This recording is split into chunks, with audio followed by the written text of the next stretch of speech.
उत्तर प्रदेश का वाराणसी जिला बीजेपी का गढ़ माना जाता है, लेकिन इस गढ़ में एक बड़ा बदलाव तब हो गया जब बीजेपी के गढ़ में सपा ने सेंध मार दी। जी हां, बीजेपी को एक बहुत बड़ा झटका पूर्वांचल क्षेत्र में लगा है, जो सीएम योगी आदित्यनाथ का मजबूत गढ़ माना जाता है, बीजेपी का गढ़ माना जाता है, देश के प्रधानमंत्री नरेंद्र मोदी का गढ़ माना जाता है। वाराणसी सीट पर बीजेपी ने अपना प्रत्याशी उतारने की बजाय तेज नारायण सिंह का समर्थन किया था, लेकिन लगता है बीजेपी को ऐसा करना बहुत भारी पड़ गया है और बीजेपी को वाराणसी में ही हार का सामना करना पड़ा है। समाजवादी पार्टी जिसका इंतजार कर रही थी वह पूरा हो चुका है। समाजवादी पार्टी के प्रत्याशी ने एमएलसी चुनाव में बीजेपी समर्थक तेज नारायण सिंह को करारी शिकस्त दी है। तेज नारायण सिंह की बात की जाए तो बीजेपी ने उनका साथ दिया था और पार्टी नेताओं ने उनके लिए वोट भी मांगे थे। इस सब के बावजूद भी तेज नारायण सिंह को हार का सामना करना पड़ा और समाजवादी पार्टी के लाल बिहारी यादव ने यहां से जीत हासिल कर ली। ऐसे ही वाराणसी स्नातक सीट से सपा के आशुतोष सिन्हा एमएलसी निर्वाचित हुए हैं। उन्होंने भी बीजेपी के मौजूदा एमएलसी केदारनाथ सिंह को मात दी है। बता दें कि वाराणसी बीजेपी का मजबूत गढ़ इसलिए भी माना जाता है क्योंकि यहां से देश के प्रधानमंत्री नरेंद्र मोदी सांसद हैं और प्रदेश के मुख्यमंत्री योगी आदित्यनाथ का यह गढ़ भी माना जाता है।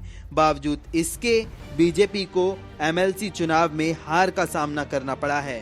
खास बात यह है कि चुनाव ईवीएम पर नहीं बल्कि बैलेट पेपर पर लड़े गए थे और सपा के नेताओं का कहना है कि इसका फायदा समाजवादी पार्टी को हुआ है।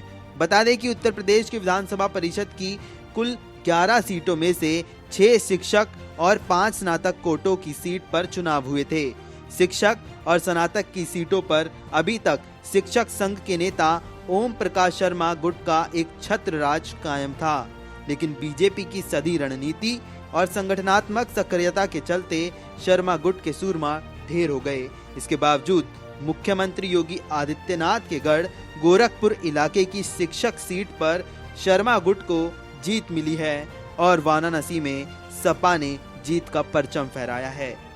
हम जो है आज हमारी सीट नहीं, पूरे उत्तर प्रदेश के वित्त विहीन विद्यालय के 3.5 लाख शिक्षकों की ये जीत है, हमारी कोई जीत नहीं है।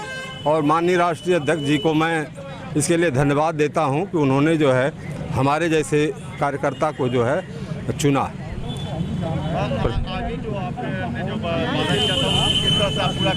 अब हमारे पास जो है संघर्ष के अलावा और कोई दूसरा रास्ता नहीं है। 3.5 लाख वित्तविहीन विद्यालय के शिक्षक 8 महीने से भूखमरी के कगार पर हैं, जिनको 1 रुपया न सरकार ने दिया न प्रबंधकों ने दिया। उनकी माली हालत मनरेगा के मजदूरों से भी खराब स्थिति में है। हम चाहेंगे इस सरकार से कि सरकार जो है इन शिक्षकों के विषय में जो है सोचे और एडेड विद्यालय के भी जो शिक्षक हैं और सभी संवर्ग के जो शिक्षक हैं, जिनकी भी जो समस्याएं होगी उनके लिए हम समाधान के लिए संघर्ष करेंगे। सभी संवर्ग के शिक्षकों के लिए, सभी संवर्ग के शिक्षकों के हितों में। जी जी, आप वाराणसी के लिए जितना बड़ी ये जीत हो, मैं इसको जिले में नहीं बांध सकता, लेकिन मैं पूरे उत्तर प्रदेश के वित्तविहीन विद्यालय के शिक्षक मर्माहत हैं। उनके घाव पर कोई जो है मरहम पहुंचाने वाला नहीं मिला और पूरे प्रदेश के शिक्षकों का आशीर्वाद हमको मिला कि हम बनारस की सीट से जो है विजयी हुए। वाराणसी में समाजवादी पार्टी की जीत को एक बड़ी जीत बताया जा रहा है। समाजवादी पार्टी बीजेपी के गढ़ में बीजेपी को हराने का मौका लंबे समय से देख रही थी और जब वाराणसी जैसे क्षेत्र में समाजवादी पार्टी ने बीजेपी को मात दी है तो इससे समाजवादी पार्टी के नेता काफी खुश हैं और अब वह 2022 विधानसभा चुनाव की बातें करने लगे हैं।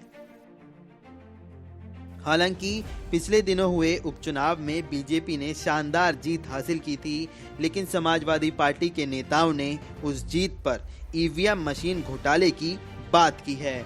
लेकिन अब जब एमएलसी चुनाव हुए हैं तो सपा ने बीजेपी को उनके गढ़ में ही मात दे दी है। ब्यूरो रिपोर्ट, न्यूज़ नशा। और आप हमसे जुड़े रहने के लिए सब्सक्राइब करें YouTube पर, फॉलो करें ट्विटर पर और लाइक करें Facebook पर। और ज्यादा जानकारी के लिए न्यूज नशा की वेबसाइट पर जाएं। आपको टाइप करना होगा सिर्फ न्यूज नशा।